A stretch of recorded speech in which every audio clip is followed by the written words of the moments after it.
አንድ ክርስቲያን ሰው ሁለት ግብረ ሶዶማውያን መተው ለጋብቻችን ኬክ ጋግረልን አሉት። ኬክ ቤቱ የኔ ነው፣ እኔ ለእናንተ ኬክ አልጋግርም፣ እግዚአብሔር ይጣላኛል አላቸው። እንዲህ ያለው ኬክ አልጋግርም ያለው መብት አክባሪ ስላለው መታሰር አለበት ተብሎ 2 ዓመት ነው የታሰረው። በቀን ቢያንስ 2 ጊዜ 7 ጊዜ የሚለው የጸሎት ሥርዓታችንን ተውት። ቢያንስ 2 ጊዜ የምትጸልዩ እስኪጃችሁን አውጡ። ዓለማውያን ወይስ መንፈሳውያን? ኦርቶዶክሳውያን ወይስ ዘመናውያን? በወጥመዳቸው ውስጥ እየገባ ነው ወይስ በመንፈሳዊነትና በክርስትናችን ከፍ ይያልን ነው? አስቀደስን አላስቀደስ፣ ቆረብን አልቆረብ፣ አመሰገን አላመሰገን፣ በማለት ከመላእክት ጋር አንድ ሆነን አልሆነን ብዙም አይመለከተንም። ብቻ ስራ እንቅር፣ ብቻ ትምህርት አንፎርፍ፣ ብቻ ለዚህች ዓለም እንታገል። እደጅ ያሉትን ተው፣ ግሮሰሪ የሞሉት እግዚአብሔርን በቀዘቀዘ ስሜት እንኳን የማይረዱት ከዕለታት አንድ ቀን ለቀብር የሚመጡት የዚህ ዓለም የአይን አምሮት የልብ ምኞት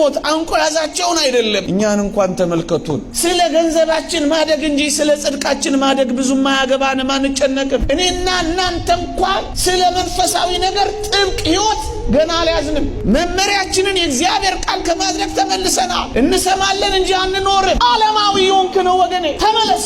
ሳናውቀው እየተበላን ነው። ልብ አንጠልጣይ ፊልሞች እያየን ነፍሳችንን እያንጠለጠልናት እኮ ነው። አይገባንም። የሚሰራው ቀመር በጣም አደገኛ ነው። ምን እናድርግ? የዓለማዊነት መግቢያዎች እነሱ ከሆኑ እኛ ደግሞ እንገልብጣቸዋል። መንፈሳዊነትን ማሳሳት ከሆነ መንፈሳዊነትን እናለምልማ። አዎቹን ኑሩናል። የእግዚአብሔርን ትእዛዛት እናክብራ።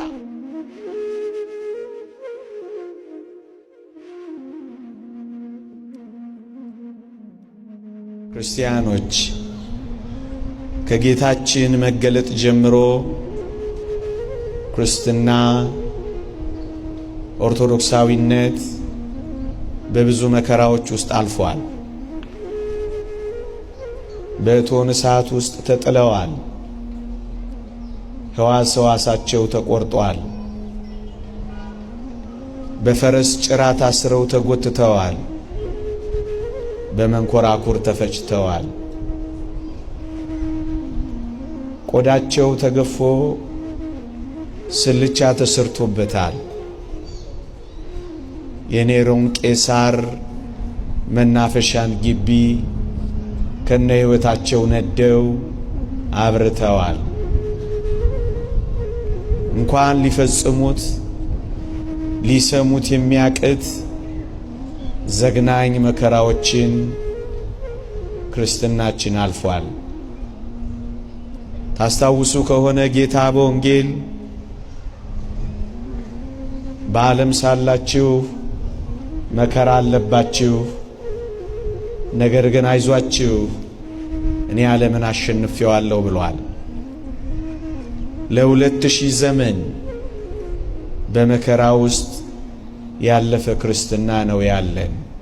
እርሱም ኦርቶዶክሳዊነት ነው። አዲስ ሥርዓት ምዕራባውያን ቀመሩ። ምን የሚል ሐሳብ አመጡ መሰላችሁ?